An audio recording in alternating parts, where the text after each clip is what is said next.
Ladies and gentlemen, welcome to Say Yes to Life, where you learn to embrace our Catholic faith in this secular world. I'm your host, Peter Rains, Senior Fellow for the Center for Christian Virtue, and welcome to show number 440 as we continue the fight for every single human life, born, preborn, and yours in our world today. On today's show, we're excited to welcome Monica Ashour. Monica is an author, international speaker, and founder of the Theology of the Body evangelization team known as TOBIT. Monica holds 2 master's degrees from the University of Dallas, one in theological studies and one in humanities. She taught middle school and high school theology and literature for 25 years before serving as campus minister at St. Mary's Catholic Center of Texas A&M University, the Aggies, under then fathers, now bishops Mike Siss and David Conderla. Since then, she's gone on to write 28 books. That is just absolutely incredible to me. But including her Theology of the Body marriage preparation, lauded by Cardinal Dolan of New York and Archbishop Aquila of Denver, received many awards, including Bishop Farrell's 2008 Pro-Life Award for Civic Action, and become a renowned speaker, even being listed as one of the top Catholic women speakers in 2021. Monica and I are going to be talking about her life, her work, and how we get the message out there about theology of the body to an aching, wounded world, and I include myself in that category in just a minute. But first, let's go ahead and take 180 seconds around Ohio and the nation to talk about what's happening in the pro-life movement and the news. First, the progressive left is attacking, I can't believe this, the Little Sisters of the Poor again. The Becket Fund today announced that in a nationwide ruling against the Trump administration religious conscience rule, a federal district court today ruled against the Little Sisters of the Poor. The court sided with Pennsylvania and New Jersey in their years-long effort to force the Little Sisters of the Poor to provide contraception and abortion coverage in their health care plans. So, folks, this is a group of nuns serving the most elderly, the most needy among us, and the government's trying to say you must provide contraception and abortion to anybody who works for you. Now, the sisters intend to appeal the decision, which is the latest episode in a long saga that began with the Obama administration's Health and Human Services Department mandated the sisters must provide the drugs, even though the Catholic Church opposes the use of contraception, unless it is strictly intended to address medical problems. Now, the Becket Fund, a law firm that focuses on religious freedom, has represented the sisters in various cases since the religious community first decided to take the HHS mandate to court. The Little Sisters, again, have vowed to keep fighting so that they can live out their religious beliefs in the public square. Oh, Lord have mercy. All right, number 2, second, from the Ethics and Public Policy Center's Ed Whelan.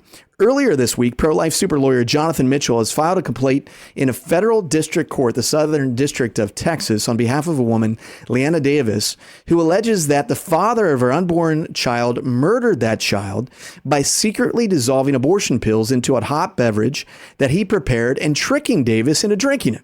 Defendants include Aid Access, the Austrian company that shipped the pills to the father, and its director. Now, the complaint, it's replete with text messages in which the father tries to coerce Davis into having an abortion, obtains the abortion pills, tries to persuade her to take them, slips them into her tea, and then abandons her when she began hemorrhaging while pretending that he would take her to the emergency room. Folks, this is the reality that we're living in when just anybody can just order abortion pills from anywhere in the country. There's no restrictions on them, thanks to the Obama and then Biden administrations, which just stripped all of those, and the Trump administration now, which has not put back in those limitations and restrictions to these pills. And this is why, number 3, the Essential Summit and the March for Life are just so important. We can't stop fighting for every single human life. So the Essential Summit's right around the corner in Columbus, Ohio. The second annual summit includes Willie Robertson from Duck Dynasty, David B. Wright of the Pro-Life Leadership Conference, Professor Lee Strain of Ohio State University. You can find out more information at essentialsummit.org. Attorney General David Yost will also be there. And then the next day, October 3rd, March for Life in downtown Columbus. It's going to be absolutely fantastic. So please join us for that. Oh, did I mention Charlie Kirk's coming into Cleveland as well? You can find out more at ccv.org/Cleveland Gala. A lot of really good things taking place. All right, now it's time for today's show as we're excited to welcome Monica Ashour. Monica is an author, international speaker, and founder of the Theology of the Body evangelization team known as TOBIT. Monica, welcome to Say Yes to Life. Thank you so much, Peter. Appreciate it. It's going to be a great day, and it's hot here in Texas. I don't know about there in Ohio. It's humid. It's like the human temperatures have been overwhelming, but blessed be God, as you said. It's a great day to be alive. I'd rather be hot and humid here on Earth than anywhere else. All right, so let's go ahead and begin with your story, Monica. Where'd you grow up, your faith journey? Tell us about your family, and how did you find yourself as founder for Tobit? Thank you for asking. Grew up in Fort Worth, Texas, and my parents were really good Catholics, so we always went to Mass on Sunday. We knew that was important. We did things like the Rosary every night, and then sometimes at the parish. And we, of course, had to play softball and camping and fun things like that, bridge. And so my parents knew how to form us in the natural as well as the supernatural. And then I discovered theology of the body, about 25 years ago, and it changed my life. Like, my parents taught me about the Catholic faith and how important the soul was and our relationship with God. But the theology of the body blew my mind. And so I and several handfuls of other young adults, we just said, why didn't anybody know about this theology of the body? And so we started I think it's the first nonprofit geared toward disseminating the theology of the body. We were founded on the Feast of Immaculate Conception, December 8th, in 2001, and we haven't stopped since. Awesome. Praise God. Well, where did you encounter the theology of the body? Was it in a church setting? Was it a friend or family member who introduced you to it? And curious, you mentioned it kind of changed your world.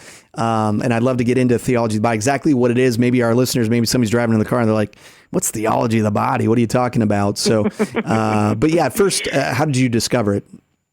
Yeah, I'm embarrassed to say that a couple of my friends said, oh, Monica, this is just amazing. You got to hear. And I'm like, I've gone to Catholic schools and I've been to retreats and heard speakers. And so I didn't think I needed to go to this conference, and I did not go. But then they said, please listen to these cassette tapes, it's way back then, with us. And a few of us started, and then we invited more. And it was so amazing how, let me put it this way for the listener, like, what is theology of the body? I could do an academic demonstration of, it's 133 talks from September 5th, 1979 to November 28th, 1984. And Pope John Paul gave it to us. But I like doing more practical things like, how many times does Pope John Paul in the theology of the body use the word soul? And the answer is 55. What about the word spirit? 91 times. What about the word body? Drum roll, 1,319 times. And so the reason why I like saying that is because people who like saying body, soul, body, soul, body, soul, I think the Holy Father, Pope John Paul, was having us move away from that because it formed a dichotomy in our mind. And so one of the things he puts in the kind of the imagination, the mouth of Adam. Now, this is not biblical, but when Adam sees Eve, Pope John Paul he says, look, a body that reveals the person. So that's the first thing I would say about the theology of the body, that the body reveals the person, the whole person. And so to focus on the body doesn't mean only the body. It means the body as a sacrament. One of my fifth grade books is The Body as a Sacrament. And then the second part would be the body reveals God is part of the theology of the body. And how is that the case?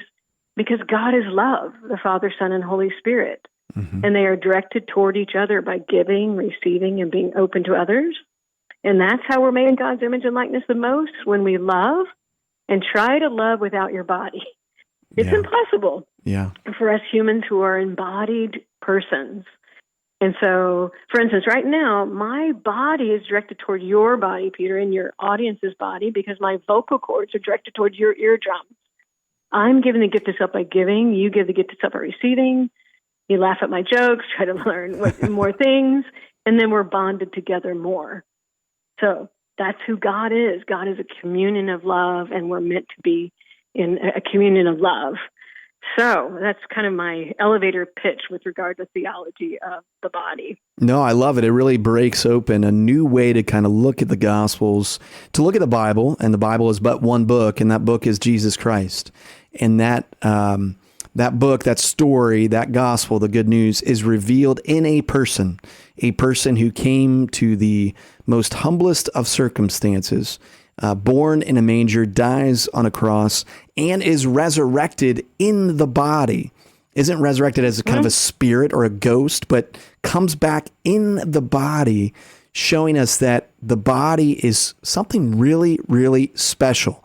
And I've never heard anybody talk about how many times the soul or the spirit versus the body is mentioned in theology of the body, but that's very, very revealing and very, very powerful. And it makes me even just reflect in this moment about the great gift that my body is, the great gift it is, the way that I look at someone or don't look at someone, in the way that I honor them or don't honor them. I think already what you've said kind of reveals this a little bit, but why to you is this message about the body and the body revealing the person and the body revealing who God is as well? Why is that so important for our world to get and understand and appreciate this message today? Yeah, good question. And I would say because it's the theology of the body is meant to give us a sacramental view of reality. So remember, what a sacrament is: a visible sign that reveals and brings about an invisible reality. And so when people, a lot of times, Peter, I think people only focus on the idea of sex and sexuality with regard to theology of the body, which it does get to that. But I'm a single woman, never got married, don't have any children, but I live the theology of the body. And so as a former educator, I think this is my perspective on it, that when we understand the truth of every body, and every body deserves, to be seen as an unrepeatable gift, then we will understand things a lot differently than what our culture gives. So, for instance, those things that you said at the beginning of the show, why would the government, why would judges want us to mandate contraception and abortion when both of those, guess what they do? They go against the body. They go against the body. They go against the normal fertile cycle. They go against the baby's body, the unborn baby's body, and the mama's body, not to mention, the other family. So that's why I emphasize the truth of the body, not to the exclusion of the soul, but in the way that Jesus himself says, this is my body. When he says that, he doesn't have to say, oh, but I also mean soul. No, when he says, this is my body, which we hear at Mass, it means all of him is a gift. And that's the way we should see every body around us. Oh, that's powerful. All of us as a gift, every one of our listeners today listening to the show, no matter where you're at, Ohio, Michigan, maybe you're listening online. We've had somebody listen from Hawaii before. You are a gift, and you get to receive every day, if you want, particularly in the Catholic faith, the gift of God's body in the Eucharist, body and blood, soul and divinity, everything that's right there in the Eucharist. What a tremendous, tremendous gift. I wonder why the theology of the body, and you've probably spent more time thinking about this than I have. I mean, I work so much in the symptoms area, if you will, of the pro-life movement. We're trying to reduce and eliminate abortion. But it really stems from kind of the core issue of a misunderstanding or a misappreciation of the gift of the body, the gift of human sexuality. But I wonder, why has this message that we are gift, and it's just so beautiful and powerful, why has it struggled to take a deep root, even in many circles of the Catholic Church today? I mean, I've literally had an occasion where I went to high school to talk about theology of the body or offer the work of the Culture Project, who's here in the Diocese of Toledo. And I went to a particular school, and, the one teacher kind of scoffed at, that theology of the body. We don't need to hear that stuff. It's like, no, we all need to hear it. But so why has it not taken root in some human hearts, even within our own church today? Yeah, so I first would want to point out why in the secular domain it's not going to be really accepted, and I think that's because of freedom and the autonomous self. We think that freedom means to do whatever we want to do, and thus my body, my choice, which is one of the reasons why I named a program that Tobit is just releasing, My Body, My Identity, Discovering God's Design. So if I think that I'm all by myself and no one else should tell me what to do, then I'm going to get into things like pornography and transgenderism and abortion, homosexuality, because I'm not taking seriously the design that God gave us in the body. And then with regard to the Catholic circles, I think this is why when I give talks, I try not to mention sexuality at first, because I'm trying to broaden their perspective. And I think a lot of people just think, oh, it's sex ed, or it's this crazy, right-wing people who don't understand the reality of sexuality. And I just think it's difficult to live as well. Like in this culture that's pornified, to say to someone, actually, chastity is an adventure, and it's actually something that will give you life and joy, though it's difficult. We have to build up those virtues. So I think those are some of the ways to say that. But what Pope John Paul says in the Theology of the Body is this living this way, according to the truth of the body, is an invitation, not a condemnation.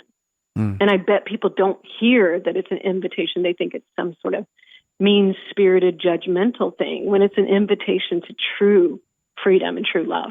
Yeah, it's really beautiful. It's an invitation, not a condemnation.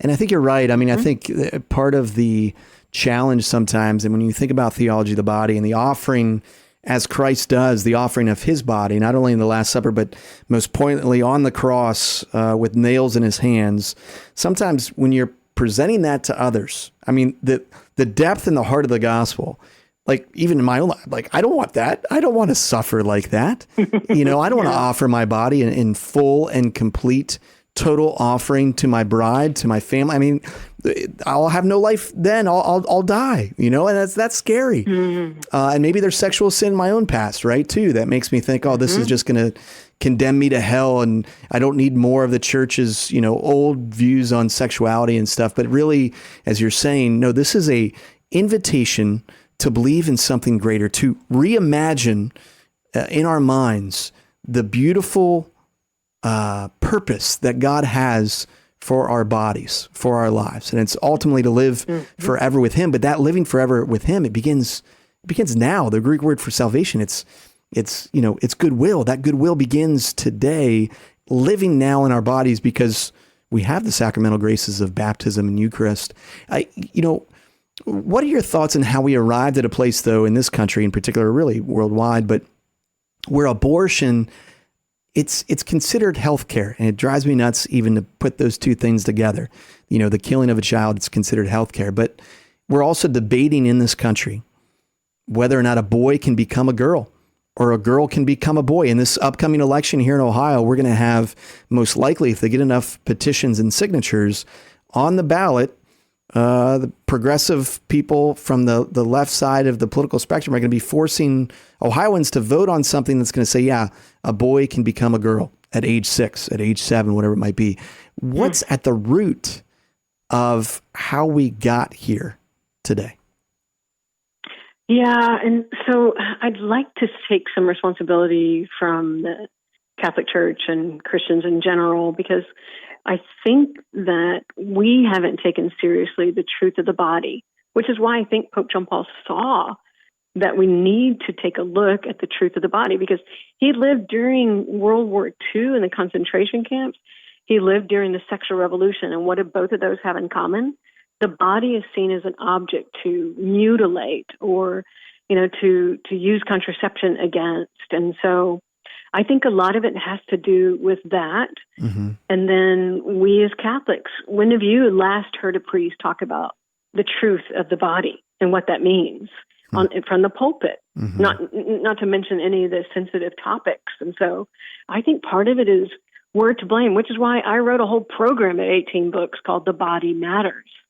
So here's my first grade book. It says the body teaches many lessons. And so, for instance, how do you know when you're hungry, tired, thirsty, sick? And the answer is the body. So I think part of it is we've skipped over the natural and we only do supernatural, which is not, what Aquinas said and not what Pope John Paul said. And so I think that spills over into the secular culture thinking, well, and then the next thing is the autonomous self that I mentioned before.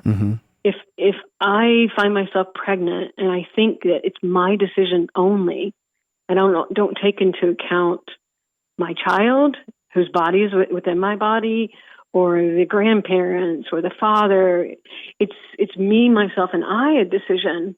But I think this. David B. Wright once said, if one person says to a woman who finds herself in this pregnancy hard situation, just says, I'll help you out, or what can I do?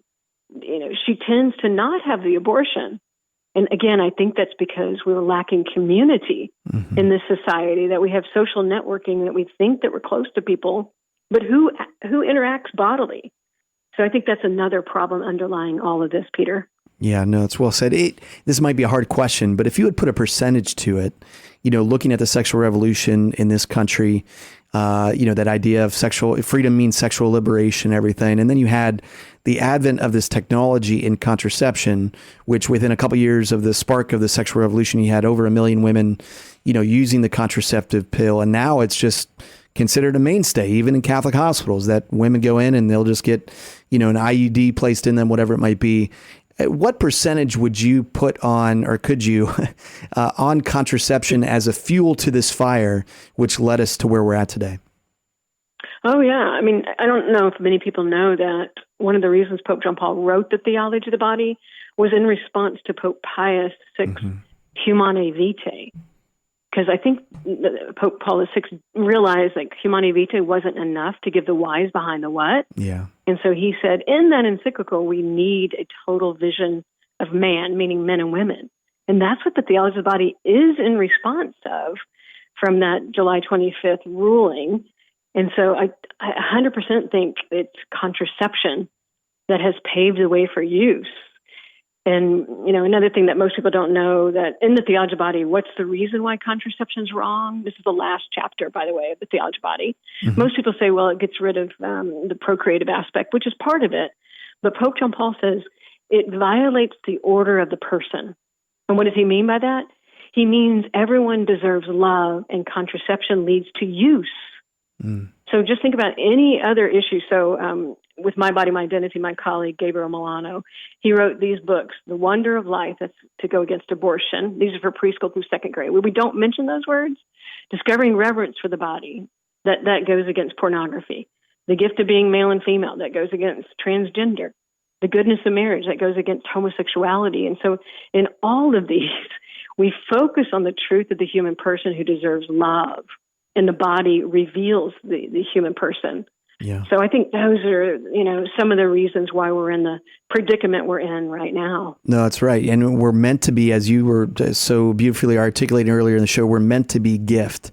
And so if we're using contraception, we're holding back some of the giftedness of ourselves, because we're saying, yeah, I want to just have this pleasurable moment, but I don't want anything to come of it. So, the full sacrifice, the full offering of one's body entails a dying to oneself, because when you have children, it is a dying to oneself. Your bodies do change. Your time changes. What you are able to do, all those things are going to change if a new life does result. But you recognize that new life is gift, rather than that new life being some type of intrusion or something that should not have happened because you were contracepting.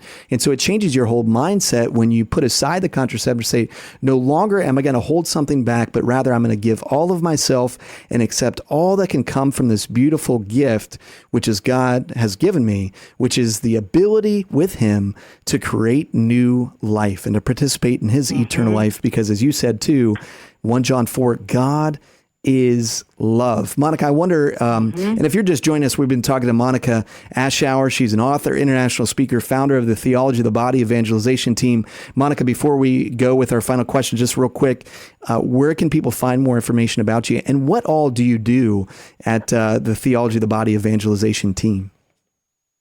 Yeah, thanks for asking. So when we named it over 24 years ago, Tobit, it's a play on the book of the Bible, Tobit, which is in Theology of the Body. And so it's Tobet, Theology of the Body Evangelization Team. And so they could go to tobit.org. And we have so many resources. We have speakers, like I mentioned, Gabriel Milano, marriage prep book. But the one I mentioned before is My Body, My Identity. That's the new one. And then The Body Matters is a wholesome.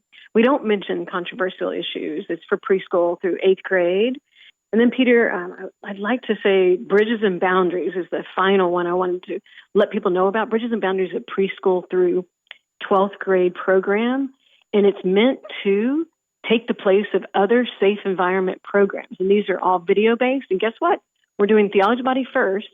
And by children understanding theology of the body, then they can be aware of when things are amiss and have self-advocacy skills. So Bridges and Boundaries is starting to be known in dioceses. So if your listeners say, hey, Diocese of Madison or wherever, please go with Bridges and Boundaries, then I would love that. And that would be so good for children to learn in that safe environment program, which everyone has to go through every year. Yeah. So, no, that's awesome. So speakers, books, there's catechetical tracks, there's videos, all at tobit.org. Encourage you, particularly if you're an educator, to check out these materials. Or first and foremost, if you're the primary educators, if you're the parents, check out these materials. These are wonderful gifts to be able to pass on to your kids. The primary role you'll have is raising them up to become saints. We got about 30 seconds left in the show, Monica. Just curious if we could end with the skeptics. There might be somebody still listening being like, you know what? This stuff, theology about whatever, it's not for me. This is old has-been stuff. Convince us why theology of the body is just so very important for everyone to take and dive into. Yeah, so first of all, I would just say, why don't you read some of the materials out there, like from Tobit? Just buy it and see about that. But then I would just ask these questions for the skeptic or for anyone. Where did Christianity begin? How did Christianity begin? And what's the center of Christianity? You know what the answer is? The body. And so how is that the case? Because the second person of the Blessed Trinity, he wasn't human from all eternity. The Son became human. How? With his baby fetus body. Where did Christianity begin? In the womb of a woman. Mother Mary, her body. And then what's the center of our Catholic faith? This is my body. The body really does matter. So that's what I would say. Thanks, Peter, so much. Well said. We're celebrating, Blessed Mary tomorrow, so make sure you get to church. Holy day of obligation and opportunity. But that's where life began in the womb, Jesus Christ.